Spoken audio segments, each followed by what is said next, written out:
Xin chào tất cả quý vị. Chúc cho quý vị có một ngày mới nhiều sức khỏe. Thưa quý vị, đến với hành trình của ngày hôm nay thì xin mời tất cả quý vị cùng với tôi, chúng ta sẽ thăm lại một trong những tàn tích hiếm hoi của một trong những cái xưởng đóng tàu được người Pháp xây dựng. Hiện tại thì tôi đang có mặt ở khu vực cảng Ba Son ngày xưa đó quý vị ha. Ngày nay thì công ty cảng Ba Son họ đã di dời về khu vực ở Bà Rịa Vũng Tàu, nhưng mà tiền thân và nền móng của xưởng Ba Son đó là ở vị trí ngã ba sông Sài Gòn và rạch Bến Nghé. Và ngày nay đó thì xung quanh đây đã được phát triển với nhiều cái dự án bất động sản, nhưng mà cụm hệ thống nhà kho xưởng vẫn còn sót lại, có từ thời mà người Pháp xây dựng. Và sau lưng tôi đây chính là một trong những cái xưởng nằm trong cái cụm là xưởng đóng tàu Ba Son. Rồi thì bây giờ mời tất cả quý vị cùng với tôi sẽ khám phá về công xưởng Ba Son nổi tiếng một thời. Xin mời tất cả quý vị. Rồi bây giờ mình sẽ bước ra quý vị à.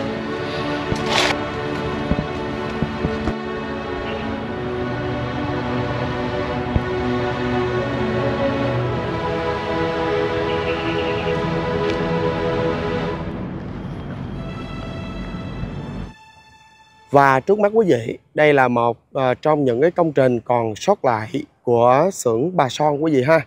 Thì quý vị thấy ở ngay chỗ đó có một cái dãy nhà, và ở trên có cái chữ là xưởng điện tử.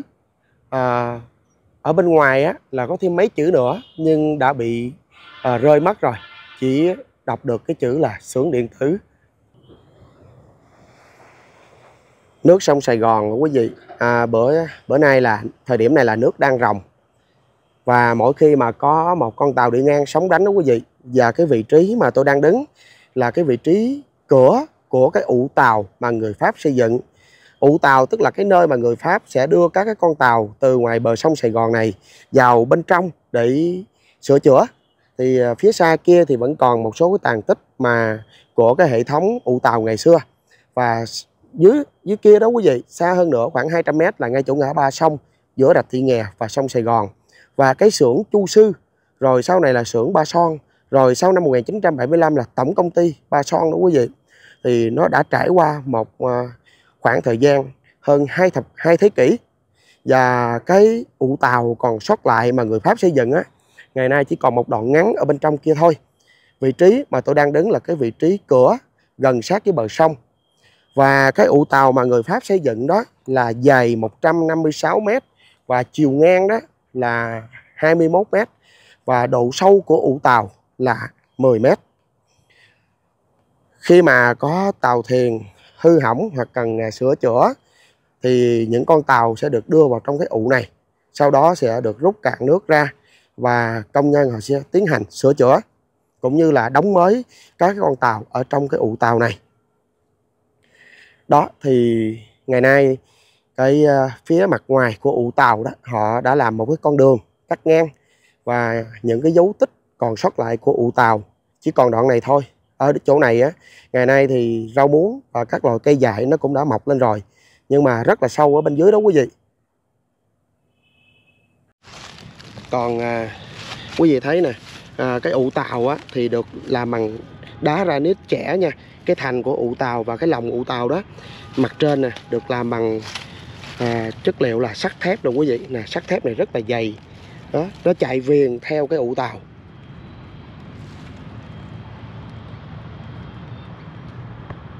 Bên đó là cái xưởng điện tử thì được làm theo là thêm một tầng, 2 tầng nữa, 2 tầng và một trệt. Vẫn còn lại những cái dấu tích như là một cái trụ bằng sắt để người ta neo con tàu lại trong cái ụ này. Cái ụ này cũng rất là sâu quý vị. Tại vì một con tàu á, nó cũng cao lắm, cho nên là đưa con tàu vào đây rồi rút cạn nước, sau đó là sẽ sửa chữa. Và đây là dấu tích của một cái bệ sắt nè, quý vị thấy nè, bự lắm. Rồi quý vị thấy nó bằng sắt nguyên khối nè, để khi mà con tàu vào bên trong cái phía đầu của cái ụ này đó thì người ta sẽ neo lại, sẽ neo con tàu này lại.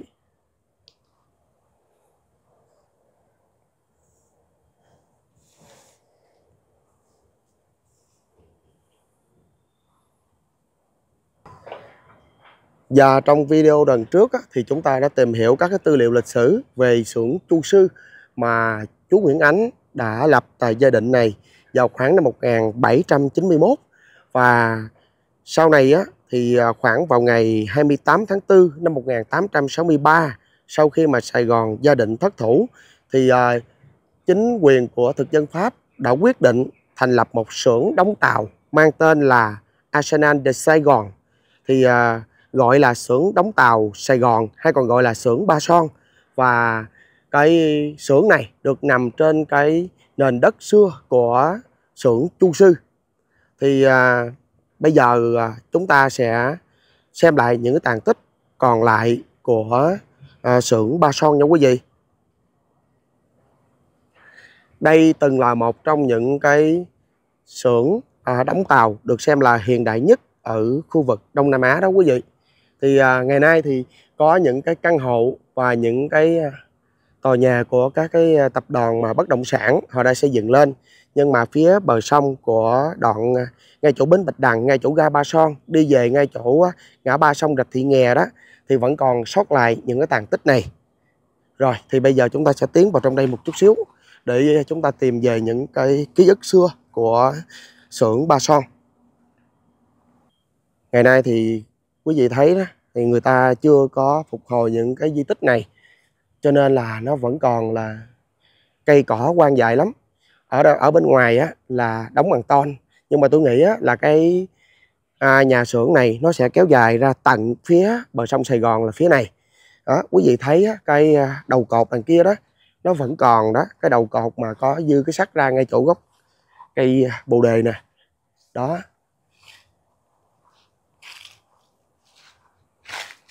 Đó, quý vị thấy ha, trên cái đầu cột này vẫn còn lộ ra cái phần sắt nè, từ thời người Pháp họ xây đó quý vị. Đó. Rồi sau này cái xưởng này bị cắt ngắn lại và họ dựng lại cái mặt trên này thành bằng ton. Như vậy thì đã hơn 230 năm lịch sử của xưởng Ba Son đó quý vị ha. Một cái khoảng thời gian hơn 2 thế kỷ. Và đây là những gì còn sót lại đây. Bây giờ chúng ta sẽ bước vào bên trong một cái nhà xưởng. Nếu như mà tính từ thời điểm năm 1863 đó, thì hệ thống nhà xưởng này cho đến nay là đã có tuổi đời là 162 năm. Còn tính từ thời xưởng thủy sư của chú Nguyễn Ánh khi mà xây dựng bên bờ sông Sài Gòn này á, thì tuổi đời đã hơn 2 thế kỷ, khoảng 230 năm. Còn cái hệ thống ụ tàu ngoài kia đó thì đã có tuổi đời là 137 năm. Thì tại sao lại có tên gọi là Ba Son? Thì thế này quý vị thì có 3 cái cách giải thích. Là người ta nói rằng do đọc lệch cái từ tiếng Pháp là basin, là tức là cái ụ sữa tàu, hay là poisson tức là cái ý nghĩa là nhiều cá.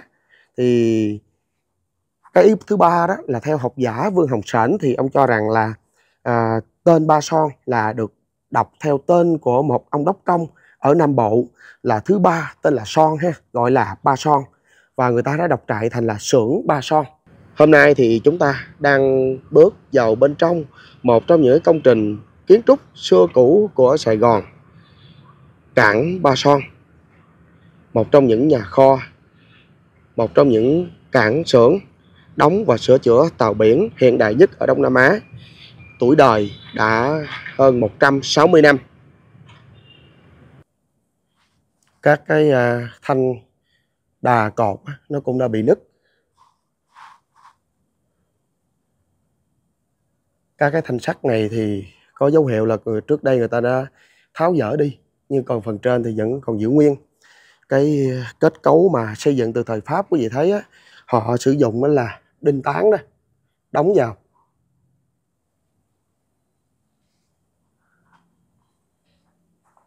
Ở đây là còn lại các cái căn phòng, vẫn còn lại cái nón bảo hộ nè.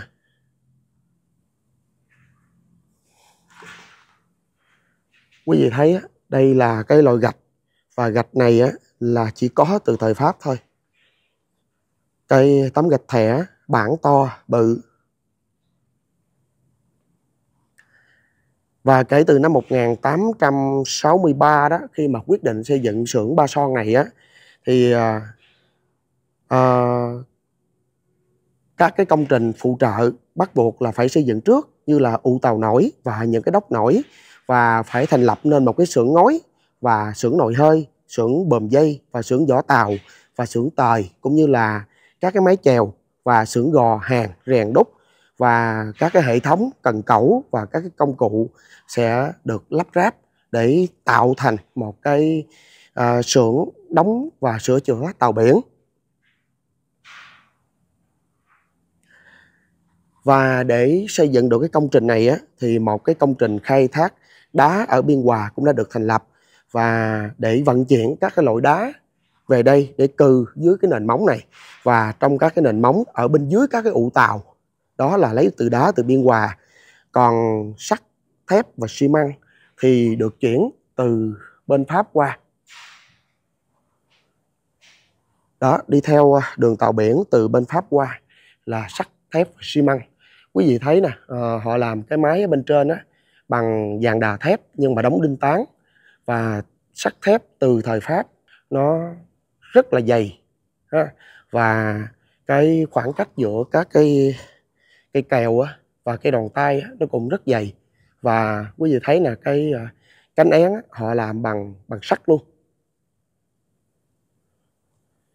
Đó, bên trong đây thì chắc có lẽ là một cái công trình sắt thép mà họ sau này á, thì khi mà xưởng Ba Son do tổng công ty Ba Son quản lý đó, họ xây dựng lại sau này.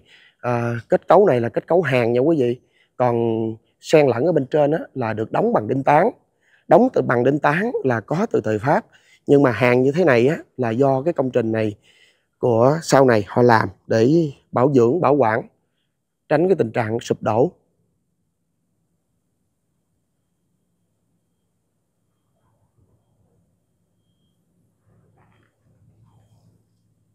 Không khí trong đây vắng vẻ quý vị à. Thật sự thì đây là một trong những di tích về tàu, xưởng đóng tàu có thể gọi là xưa nhất đó, quý vị. Đây nè, những cái mấu này là từ thời Pháp nè ha, còn y nguyên.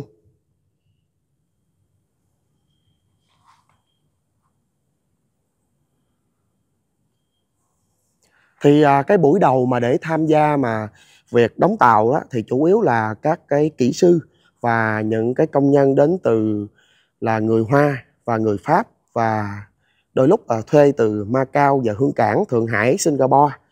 Còn người Việt vào thời điểm mà người Pháp mới vừa xây dựng lên xưởng Ba Son đó, thì chủ yếu làm các công việc như là xây dựng láng trại, đào kênh và đắp đường. Đến khoảng vài năm sau đó thì Ba Son đã có những cái công nhân là công nghiệp là người Việt, thì những cái thợ đóng thuyền từ là người Việt đó sẽ được học những kỹ thuật mới trong việc đóng tàu hiện đại, cũng như là kết hợp giữa cái kỹ thuật truyền thống. Là bởi vì người Việt á, thì họ giỏi về cái nghề truyền thống như là mộc, rèn, sơn, khảm, rồi sau đó thì họ đã được đưa đi học bổ túc thêm các cái kỹ thuật khác như là điện, tiện, phay, bào, lắp ráp động cơ ha. Thì năm 1906 đó thì toàn quyền Đông Dương đã quyết định thành lập là trường cơ khí Á Châu, và ngày nay chính là trường cao đẳng kỹ thuật Cao Thắng đó quý vị.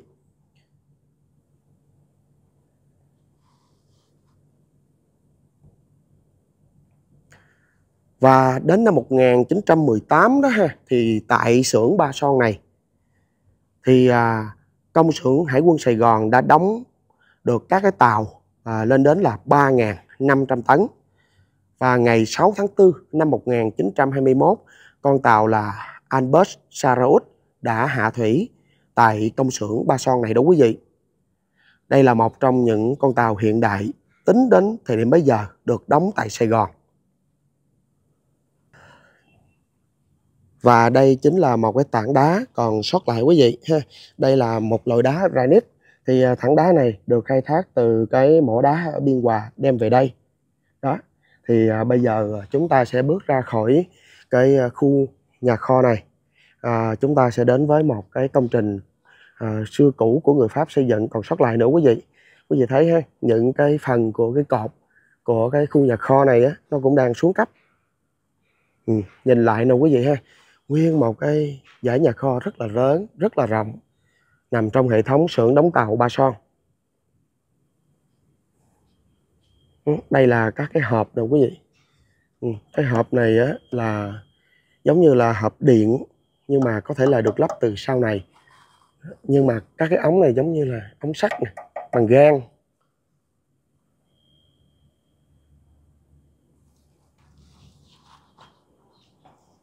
Rồi, bây giờ chúng ta đến với công trình này quý vị. Và tại cái công trình này đó, thì quý vị thấy được là trên đó có đánh cái ô là số 5. Và cây cỏ dại nó cũng đã bao dây rồi. Quý vị thấy nè, đây là cái được làm từ đá xanh đó quý vị, mà là đá granite. Thì cái kiểu xây của người Pháp ngày xưa đó là đá sẽ được cắt theo cái hình là lục giác. Nào quý vị thấy nè,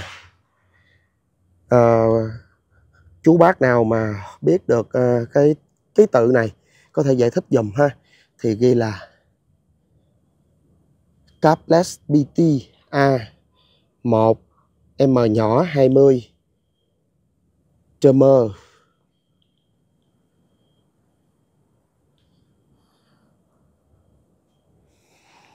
Bên đây ghi là năm 1918.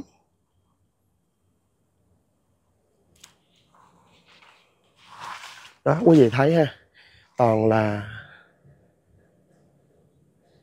những cái công trình xưa cũ không quý vị. Ở bên trên nè, xí nghiệp liên hợp Ba Son Triền Nề 4. Đây là cái khu mà làm thợ nề á ta. Công trình cải tạo và nâng cấp khởi công tháng 12 năm 1991, hoàn thành năm 1992. Công ty công trình đường thủy là đơn vị thi công. Như vậy là đây là cái xưởng nghề và đã được trùng tu trở lại rồi. Còn dưới này là những cái dấu và những cái tàn tích của người Pháp xây 1918. Và bên đó là còn lại những cái dòng chữ của người Pháp họ ghi lại.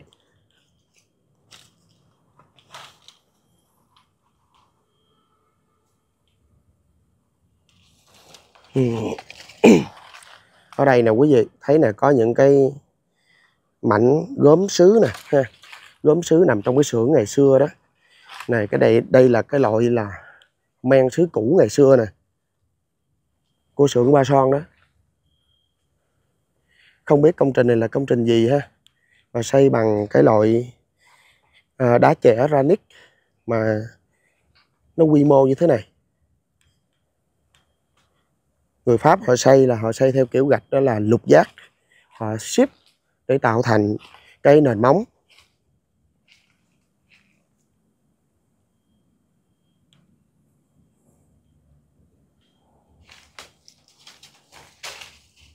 Chứ có lẽ là mình sẽ bước qua cái đoạn này chút xíu.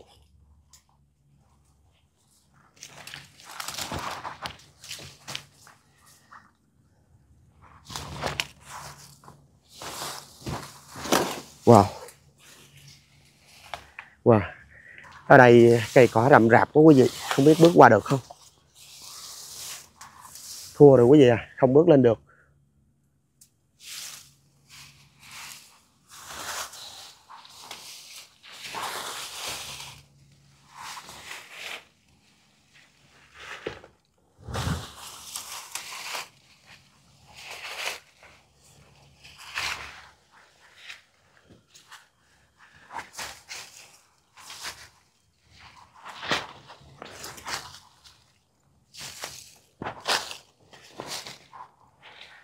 Rồi tôi đưa lên được cái phần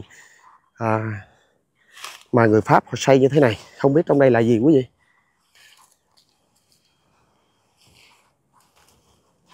Cũng là cái mặt bằng được đổ bằng bê tông nè, và các cái loại đá chẻ. Này là đá này, đá loại lớn.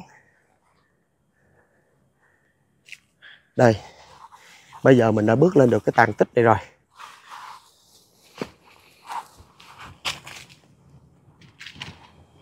Wow.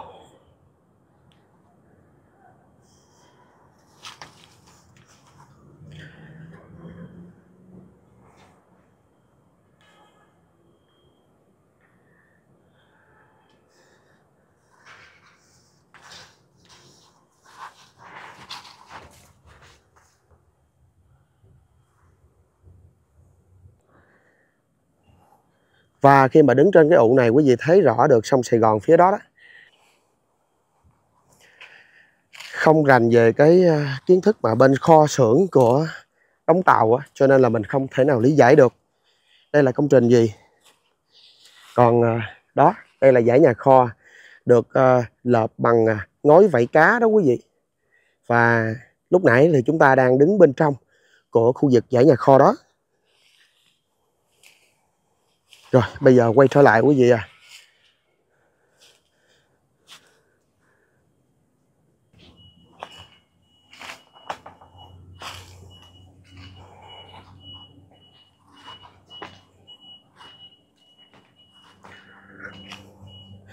Quý vị xem những cái bu lông rồi quý vị. Từ thời Pháp tới giờ luôn. Nè, quý vị thấy ghê chưa?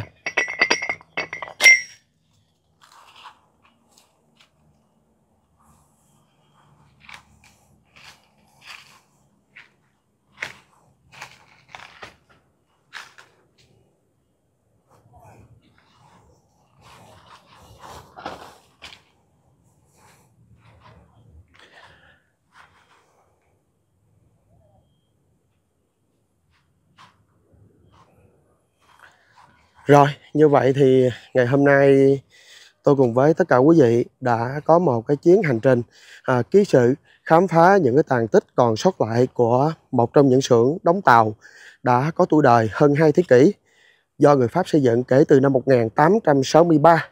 Và quý vị thấy đó, ngày nay thì đây là những tàn tích còn sót lại của xưởng Ba Son. Đến đây thì xin phép được tạm dừng video này. Cảm ơn tất cả quý vị đã xem và xin hẹn gặp lại quý vị ở một câu chuyện khác. Ngày nay thì kế bên khu vực cảng Ba Son đó thì những gì còn sót lại, và kế bên xa bên kia đó quý vị, đó là hệ thống các cái biệt thự villa và trị giá từ 300 cho đến 500 tỷ nha quý vị. Rồi bây giờ mình sẽ bước ra quý vị à.